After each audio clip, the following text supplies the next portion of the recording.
இந்த வார நட்சத்திர பலன்கள் நவம்பர் 7ஆம் தேதி முதல் நவம்பர் 13ஆம் தேதி வரை கடகம், சிம்மம், கன்னியில் உள்ள அனைத்து நட்சத்திரங்கள். முதலில் கடகம், அதில் உள்ள நட்சத்திரங்கள். புனர்பூசம் 4ஆம் பாதம்.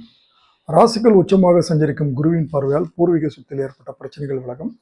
குழந்தைக்காக இயங்கியவர்களின் இயக்கம் தீரும். அதிர்ஷ்டம் தேடி வரும். திருமண வயதினருக்கு வரன் வரும். பொருள், இடம், வீடு வாங்குவீர்கள். பூசம், எடுக்கும் முயற்சிகளில் கவனம் தேவை. ராகு உங்களை நெருக்கடிக்கு ஆளாக்குவார். வேலைகளில் இழுபறி ஏற்படும். வியாபாரத்தில் புதிய முதலீடுகள் இந்த வாரம் வேண்டாம். ஆயில்யம், வரவு செலவில் கவனமாக இருப்பது அவசியம். அவசர வேலையால் நீங்கள் அவதிப்படுவீர்கள். வாக்குஸ்தானத்தில் கேது செஞ்சிருப்பதால் வார்த்தைகளில் நிதானம் தேவை. உறவுகளை அனுசரித்து செல்வது நல்லது. முயற்சியில் விழிப்புணர்வு தேவை. இந்த நட்சத்திரக்காரர்கள் இந்த வாரம் வழிபட வேண்டிய தெய்வம் ஆலங்குடி குரு பகவான். அடுத்து சிம்மம் ராசியில் உள்ள நட்சத்திரங்கள். மகம், கேது வேலையில் குழப்பம், போராட்டங்களை உண்டாக்குவார். பாக்கியாதிபதி செவ்வாய் ஆட்சியாக இருப்பதால் வரவுகள் அதிகரிக்கும். முயற்சியால் வெற்றிகள் உண்டாகும். நினைத்தது நிறைவேறும். பூரம், சுக்கிர பகவான் ஆட்சியாக செஞ்சிருப்பதால் வியாபாரத்தில் இருந்து வந்த தடைகள் விலகும். பணப்புழக்கம் அதிகரிக்கும். பொன் பொருள் சேரும். குடும்பத்தில் நிம்மதி உண்டாகும். சிலர் புதிய வாகனம், இடம், வீடு வாங்குவீர்கள்.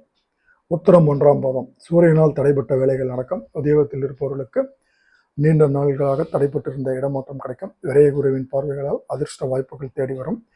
எதிர்பார்ப்புகள் பூர்த்தியாகும். தொழிலில் முன்னேற்றம் வரும். இந்த நட்சத்திரக்காரர்கள் இந்த வாரம் வழிபட வேண்டிய தெய்வம் சிவபெருமான். அடுத்து கன்னி ராசியில் உள்ள நட்சத்திரங்கள். உத்திரம் 2, 3, 4 பாதங்கள். சூரியன் நீச்சமடைந்திருப்பதால் செய்யும் வேலைகளில் குழப்பம் ஏற்படும். உழைப்புகள் அதிகரிக்கும். எதிர்பார்த்த வரவுகள் இழுபறியாகும் என்பதால் அனைத்திலும் நிதானம் தேவை. அஸ்தம், ராகு உங்களின் செல்வாக்கை உயர்த்துவார். சேமிப்பு உயரும். உடல்நிலையில் பாதிப்பு விலகும். பிரச்சனை, போராட்டம் என்ற நிலைகள் மாறும். லாப குருவால் வருமானம் அதிகரிக்கும். பொன் பொருள் வாங்குவீர்கள். சித்திரை 1, 2 பாதங்கள். செவ்வாய் பகவான் முயற்சியை வெற்றாக்குவார். புதிய வீடுகள் வாங்குவீர்கள். சுய தொழில் லாபம் தரும். வியாபாரிகளுக்கு பணியாளர்களின் ஒத்துழைப்பு கிடைக்கும். அரசியல்வாதிகளின் செல்வாக்கு அதிகரிக்கும். இந்த நட்சத்திரக்காரர்கள் இந்த வாரம் வழிபட வேண்டிய தெய்வம் லக்ஷ்மி நரசிம்மர்.